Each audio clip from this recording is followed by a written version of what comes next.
Ultima giornata, sono pronte a scendere sul parquet due formazioni che non hanno ancora ingranato la marcia giusta in questo girone di ritorno. Signore e signori, con Udino Baggio per Roblox, buonasera da Palafranchetti con Mestre Fenice, Marca Futsal. Schiavinato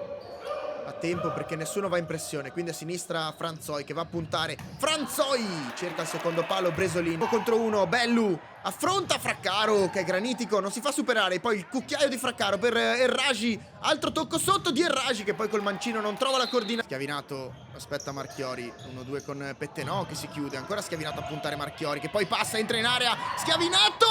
raccoglie il capitano numero 8, Franzoi. L'azione splendida di Kevin Schiavinato che insiste sulla sinistra, non molla e quindi il Mestre Fenice è avanti. Bellu con Franzoi, la palla però passa tra due maglie biancazzurre, quindi arriva Schiavinato sulla destra che poi punta, trova un varco per andare alla conclusione. Il rimpallo è favorevole alla squadra di casa, quindi può ripartire Mauro Palma con il numero 5, Palma lo insegue Bottega sulla sinistra, il tocco morbido di Franzoi a saltare l'uomo, ci pensa Bresolin, tutti in linea retta, orizzontali. Tedesco, Zandonà e Bottega che poi si stacca, non c'è fallo, Bottega incrocia con questo rasoiato. Guariento, controllo, può andare sul suo piede preferito, doppio passo di Guariento che aspetta, poi si accentra proprio sul mancino, incrocia, Palma attende Erragi. Palma una finta, si accentra al limite dell'area, Palma appoggia per il destro di Schiavinato, Bresolin non trattiene, quindi marca in possesso il numero 21 Marchiori, ancora Schiavinato ad insistere, mette questa palla in mezzo, messa fuori dalla difesa con Ismail Erragi che tenta di andare in contropiede ma ancora intercettato la squadra in maglia arancione. Schiavinato cerca la conclusione alta, arriva ad Erragi che protegge su Franzoi,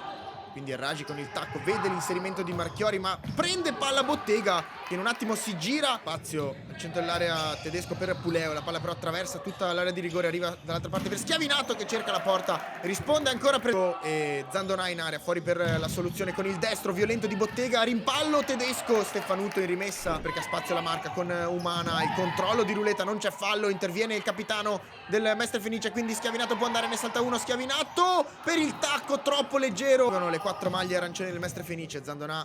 va dall'altra parte per Bottega, ultimo uomo ora Tedesco, ancora Zandonà con il numero 14, andare profondo da Garbuio che aspetta l'inserimento di Bottega con il destro insidioso. Tedesco 12-18 a fine gara, ancora 1-0 Mestre Fenice con Bottega che va profondo da Garbuio che si gira in un istante, Stefanuto si alza velocemente, fa partire Guariento, lo insegue Bottega, Guariento però non perde il controllo, Guariento la punta vicinissima, Guariento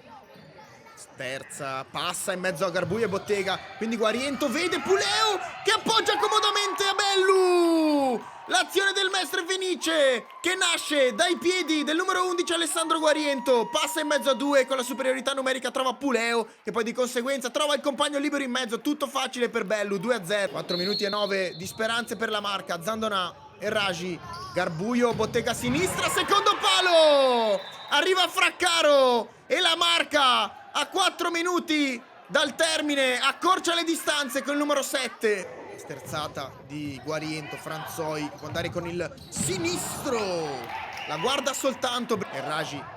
arriva in sovrapposizione orizzontalmente Zandonà, la palla alla fine arriva al 14, Bottega, poi Garbuio verso la porta, Stefanuto non trattiene, ci prova anche Fraccaro, va direttamente anche il Mestre Fenice verso la porta, rimpallo che favorisce sulla destra, Guariento para Zandonà, sui piedi di Fraccaro, l'opportunità per il 2-2, la rincorsa del numero 7 che va in porta, Stefanuto tocca e poi ci pensa con un intervento incredibile da Card, è da salvare l'intervento di Franzoi che si lancia ed evita il gol del pari della Marca Futsal. Bottega 1:48 al termine, ancora cercato Garbuio al centro che è bravissimo, si gira sempre, Ragi, Zandonà, Garbuio al centro ancora, apre subito a destra, Fraccaro verso la porta, Stefanuto non trattiene Garbuio, Ragi, mancano 3 secondi al termine, ruba palla, deve andare verso la porta, il numero 10 che invece cerca il compagno, interviene un giocatore in maglia arancione e dice stop alle speranze montebellunesi, esulta il Palafranchetti dopo un incontro spettacolare, combattuto, ricco di emozioni, nonostante il risultato di misura dei ragazzi di Mister Landi su Erragi e compagni. La marca accorcia a 4 dalla fine, ma la rete di Fraccaro non è abbastanza per il pari. Decisiva invece per i padroni di casa la rete di Bellu e la prestazione del capitano Franzoi.